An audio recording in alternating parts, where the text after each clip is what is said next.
përshëndetje, jemi sërish në bibliotekën tonë për të paraqitur edhe 5 tituj të tjerë për këtë javë, ashtu siç kemi vepruar edhe javëve të tjera, duke u munduar të zbatojmë urdhërin e Zotit ku thotë lexoni, mësoni e studioni. E ne gjithë e dimë se këtë mund të arrijmë vetëm nëpërmjet librit. Shpresoj t'ju pëlqejnë dhe t'ju lëm përshtypje libra që do të paraqesim për ju.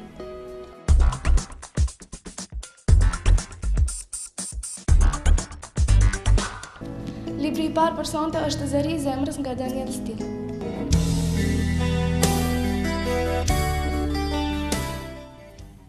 Zëri i zemrës nga Daniel Steele. Zëri i zemrës është një ndër veprat më të dalluara të Daniel Steele. Në këtë vepër kryesisht flitet për kryepersonazhin Bill Finkman, autor dhe producent i një programi shumë të suksesshëm ditor. Ishte kaq i zënë duke u marrë me shkëlqimin e karrierës së tij se nuk e kuptoi që martesa po i shkonte drejt shkatrimit. Tani 9 vjet më vonë, duke jetuar vetëm në Hollywood, pa gruan dhe fëmijët, karriera e tij ishte akoma në maj. Programe të ndjekura, marrëdhënie të qeta dhe pushime të herpashershme me 2 djem. Jeta e tij dukej në një ekuilibër perfekt, ose të paktën kështu mendonte ai. Adrian Touchet mendonte se kishte gjithçka. Një punë që e donte si asistente prodhimi në televizion dhe një burr të pashëm që po ngjiste shkallën e suksesit në profesionin e tij. Ata kishin punuar fort për të arritur atë që kishin, derisa ajo mbeti shtatzënë, dhe papritur jeta e saj u pushtua nga kaosi dhe ultimatumi i Steven, ai ose fëmia.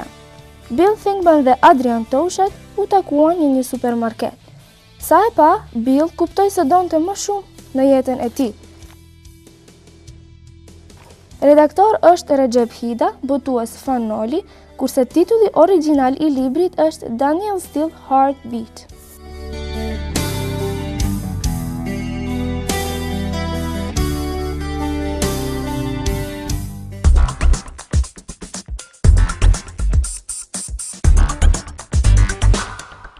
Titulli i ditë për sonte është Psikopatologjia e jetës së përditshme nga Sigmund Freud.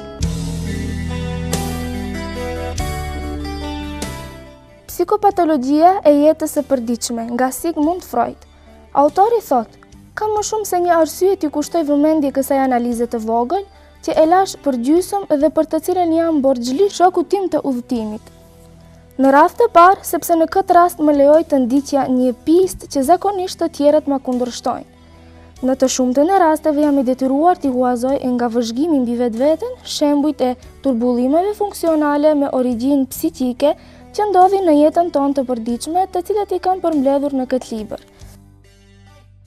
Kjo analizë është shumë e rëndësishme për mua, edhe nga një pikpamje tjetër, për faktin se ajo hedh dritë në një rast harese të një fjale të pashoqëruar me rikujtim zëvendësues, duke konfirmuar tezën që kisha vendosur paraprakisht për atë që emergjenca apo mos shfaqja e kujtimeve të pasakta zëvendësuese nuk mund të japin bazën e një dallimi themelor midis kategorive të rastit. Redaktori i librit është Recep Hida.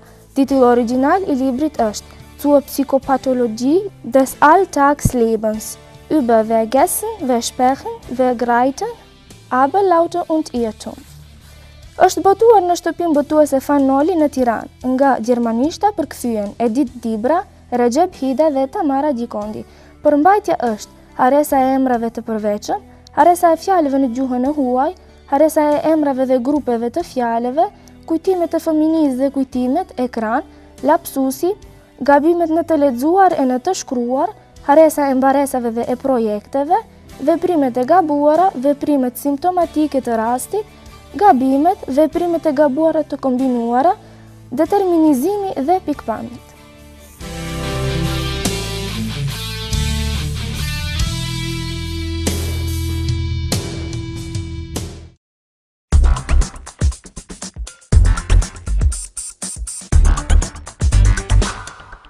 Titulli i tretë është Praktika ndërkombëtare shëndetësore nga Daniel Perlman dhe Anaja Roy.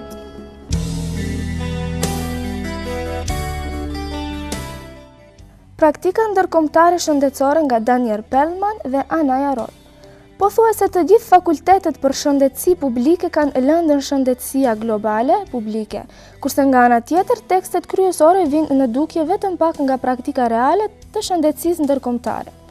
Ky libër krahason një varg të tregimeve jetëpërshkruese në vetën e parë. Ky mjek, epidemiolog, aktivist dhe profesionist nga shëndetësia publike nga mbar botën i prezanton dilemat dhe nxitjet kyçe me të cilat ballafaqohen në terren. Daniel Perlman është antropolog medicinal me 3 dekada përvojë në punën me programe shëndetësore të bazuar në bashkësinë në Azi, Afrikë dhe në Amerikën Latine. Kurset e tij në Universitetin Kolombi, Berkeley, i kanë studiuar dimensionet shoqërore të shëndetësisë ndërkombëtare në botën e zhvillim dhe etikën e hulumtimit shëndetësor ndërkombëtar. Kjo vepër është e menduar dhe shkruar mirë, ofron shembuj të inspiruar për atë që mund të arrijnë kur shkencëtarët me përvojë terreni lirohen nga kufizimet rigide të disiplinuar, me qëllim që ta hulumtojnë atë për të cilën secili vëzhgues do të pajtohej se janë probleme kyçe në shëndetësinë ndërkombëtare. Përmbajtja është pjesa e shëndetit dhe zhvillimi, dallimet të cilat dalin nga gjinia dhe njësimi shëndetësor ku bën pjesë tregjet, kufit dhe autorizimet. Redaktor janë Daniel Perlman dhe Anaja Roll.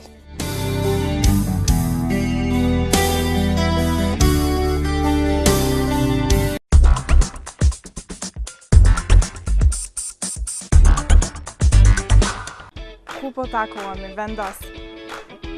Të gjithë po vinë në Albafon, prandaj bashkangjitu edhe ti, mbaj numrin që ke dhe përfito nga çmimet dhe shërbimet më të mira. Fol Shqip, Albafon.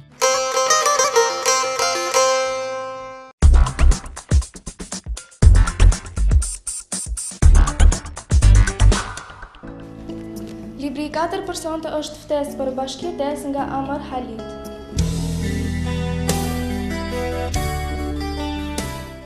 Ftesë për bashkëjetesë nga Amar Halit. Falënderimit më të sinqerta janë për Zotin e botëve, paqja dhe mëshira e tij qofshin mbi profetin ton Muhammedin alayhis salam. Nga vetë titulli kuptohet që do të flasim rreth rëndësisë së bashkëjetesës, dialogut dhe harmonisë në mes njerëzve. Duke studiuar aktualitetin që jemi sot, mendja na vajti në Irak, ku vdesin me mijëra njerëz. Këtu nuk flitet mbi pushtimet e huaja, por për vrasjet në mes bashkëkombësve dhe pjesëtarëve të një feje. Flitet për vrasjet në mes të sunitëve dhe shiitëve. Këto tema janë edhe për palestinezët që derdhin gjak në mes vete. Me anë të këtyre temave synohen 2 gjëra: kultivimi i idesë së bashkëjetesës, aftësisë për ta vënë atë në praktik me njerëzit. Do të mësohet si të kërkosh hapësirat mes teje dhe njerëzve me të cilat ka të bësh edhe ti shfrytëzoni këto hapësira siç duhet. Përmbajtja është ftesë për bashkëjetesë, kuptimi i bashkëjetesës, vlera e bashkëftesës në Islam, origjina e 4 imamëve, roli i gruas në formimin e 4 imamëve, Imam Ebu Hanifeja, kuptimi i fjalës fik, prezantimi mbi Imam Ebu Hanifen, themeluesi i shkollës më të madhe juridike, Hijazi dhe Iraku, Fikhu Islam, nxënësit e Ebu Hanifes e tjerë, Imam Malik ibn Enes, Imam Maliku dhe Harun Rashidi, emri i ploti Imam Malikut, mësuesit e Imam Malikut, objektivat e sheriatit Islam, Imam Maliku me Ebu Hanifen gjatë debatit e tjerë, Imam Shafiu, imam i bashkëjetesës, atmosfera e përgjithshme, gjendja e kalifatit Islam në kohën e Imam Shafiut, lindja e Imam Shafiu në Mekë, Imam Shafiu në Egjipt e tjerë, Imam Ahmed ibn Hanbeli, Imam Ahmedi në postën e halifes, në kërkim të dijes, shkenca e hadithit dhe interpretimit të Kur'anit, takimi me Leith ibn Saadin, Imam Ahmedi kundër ndërlikimit të fesë, mbrojtës i doktorinës islame. Halifeja El Mutawakkil Billah, vdekja e Imam Ahmedit, kush është roli gruas në fikun bashkohor, postet e larta siç janë kalifati, veziri dhe princi, dëshmia e femrës, posti i gjykatësit për gratë, të bashkjetosh nuk do të thotë të shkrihesh dhe të asimilohesh e tjerë. Përktheu Elmas Fida dhe redaktor gjuhësor Behar Hoxhaj.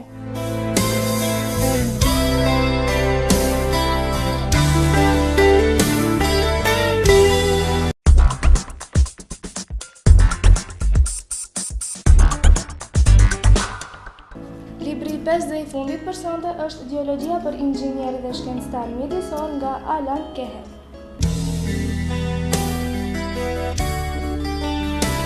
Ideologjia për inxhinier dhe shkencëtarët mjedisor nga Alan Kehev.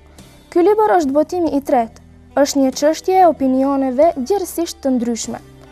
Qasja kryesore e autorit të mbuloi vetitë themelore të gjeologjisë fizike. Disa tekste gjeologjike fizike ishin përpjekur edhe veç kësaj një tekst inxhinierik ishte shfrytëzuar një vit. Autori përfundon se zgjedhja e vetme për këtë drejtim ishte të shkruaj një tekst duke e kombinuar të dy fushat në një nivel prezantues, megjithse ndryshime të shumta janë bërë në botimin e dytë dhe të tretë të këtij libri. Qëllimi i tij themelor mbetet i njëjtë. Kapitulli i parë përmban popullin, kapitulli i dytë përmban toka dhe sistemi i saj, kapitulli i tretë mineralet, kapitulli i katër shkëmbinjt vulkanet dhe proceset, kapitulli i pestë shkëmbinjt sedimentar dhe proceset, kapitulli i 6 shkëmbinjt metamorfike dhe proceset, kapitulli i 7 mekanikat e materialeve të shkëmbit, kapitulli i 8 deformimi strukturor i korës së tokës dhe tërmeteve, kapitulli i 9 gëryerja dhe erozion, kapitulli 10 toka, rreziqet e tokës dhe rëshqitjet e tokës. Kurse kapitulli i 11 uji nën toksor, kapitulli i 12 përmban infektimin nën ujor dhe riparimi, kapitulli i 13 lumejt, kapitulli i 14 oqeanet dhe brigjet, kurse kapitulli i 15 dhe i fundit përmban akullnajat, ngrirjet e përhershme dhe shkretë të tjera.